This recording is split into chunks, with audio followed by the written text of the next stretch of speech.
Exode chapitre 8, les versets 17 à 18. Si tu ne laisses pas aller mon peuple, je vais envoyer les mouches venimeuses contre toi, contre tes serviteurs, contre ton peuple et contre tes maisons.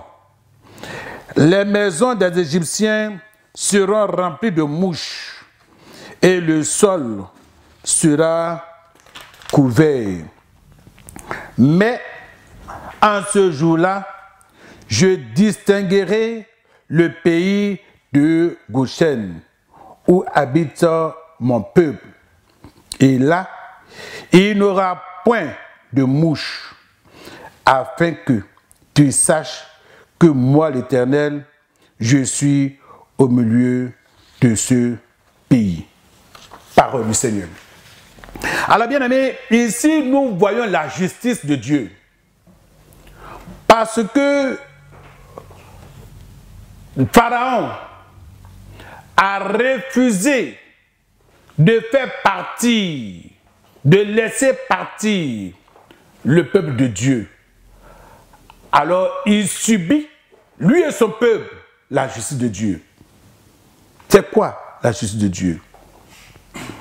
La justice de Dieu, c'est quand on se détourne de la voie, des chemins, des commandements de Dieu. Parce que c'est parfaitement juste que celui qui s'oppose au Seigneur soit condamné par le Seigneur. La justice de Dieu est le fait de traiter les gens selon ce qu'ils méritent. Et à travers ce texte, Pharaon et tout son peuple méritent la justice de Dieu. Dieu a envoyé Moïse pour que Pharaon laisse partir son peuple. Mais Pharaon n'a pas écouté, n'a pas obéi à Dieu à travers son serviteur Moïse. Et là, Dieu multiplie la sentence. Dieu se fait justice pour que Pharaon puisse savoir et connaître qu'il y a un Dieu réel. Et là où il y a la justice, nous devons faire tout pour éviter de provoquer Dieu et de désobéir à ce Dieu. A'udhu billahi minash shaitanir rajim. Bismillahir rahmanir rahim. Wassalatu wassalamu ala rasulillah. Assalamu alaikum wa rahmatullahi wa barakatuh.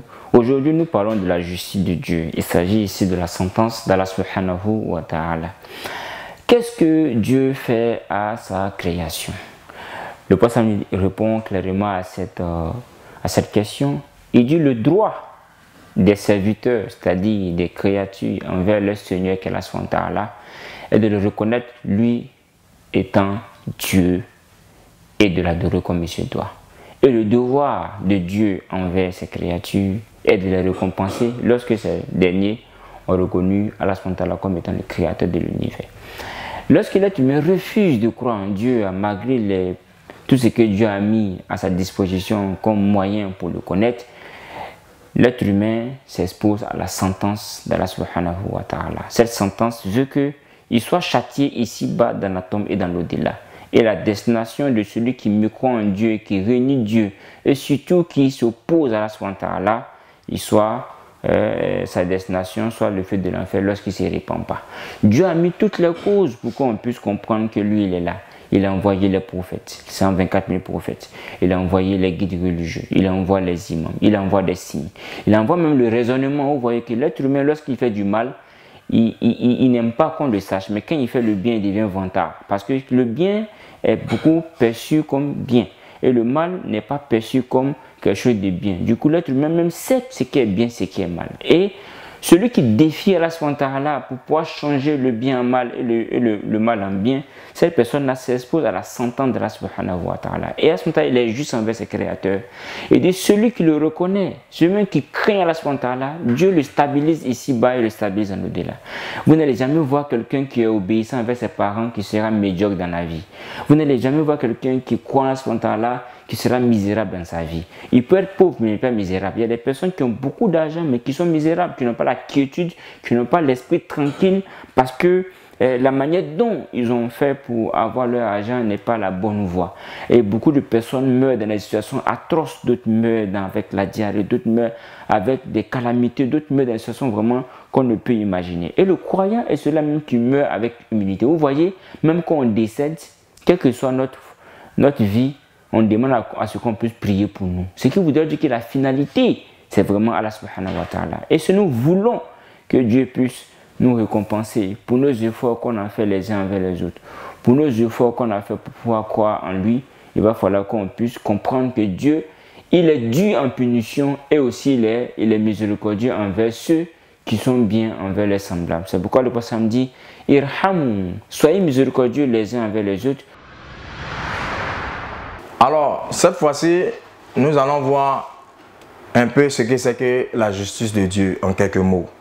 Nous allons prendre le passage de Matthieu, le chapitre 6, le verset 33.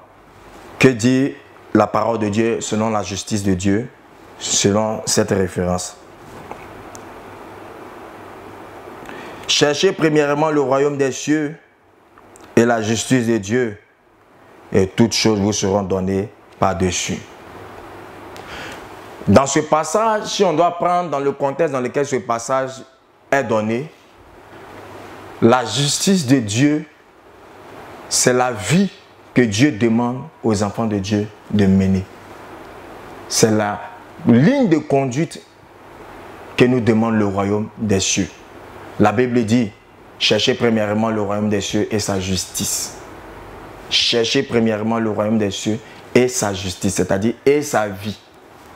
Et sa manière de faire, alors toutes choses nous seront données par-dessus. Donc la justice de Dieu, c'est la ligne de conduite que le Seigneur nous donne à tenir en tant qu'enfant de Dieu.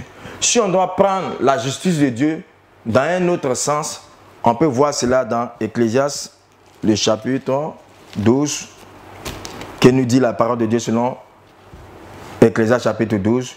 Jeune homme, réjouis-toi dans ta jeunesse. Livre ton cœur à la joie pendant les jours de ta jeunesse. Marche dans les voies de ton cœur, selon les regards de tes yeux, mais sache que pour tout cela, Dieu t'appellera en jugement. Dieu t'appellera en jugement. À raison de jugement, il faut mettre justice. Dieu t'appellera en justice. Donc on peut comprendre par ce passage que la justice de Dieu, c'est le jugement de Dieu. C'est le tribunal de Dieu. Donc, quel que soit ce que tu vas faire, tu seras confronté au tribunal de Dieu et à la justice de Dieu. Et la Bible dit que Dieu va juger selon ce qui est écrit. Donc, si on veut parler, la justice de Dieu, c'est la ligne droite que le Seigneur nous demande d'observer lorsque nous sommes sur la terre. Et la seconde définition de la justice de Dieu, c'est le tribunal de Dieu. Parce qu'en vérité, quel que soit ce que nous allons faire, quelle que soit la vie que nous allons mener, nous serons confrontés un jour au tribunal de Dieu. C'est une vérité qui ne changera pas. Quel que soit qui tu es, que tu crois ou que tu ne crois pas, la justice de Dieu va s'appliquer sur la terre. Et il nous demande d'être également des gens justes et il nous interdit l'injustice. Pour montrer la justice de Dieu, on sait tous que ce qui fera rentrer les gens au paradis, c'est bien entendu notre foi et les bonnes actions. Et Allah Tabaraka wa Ta'ala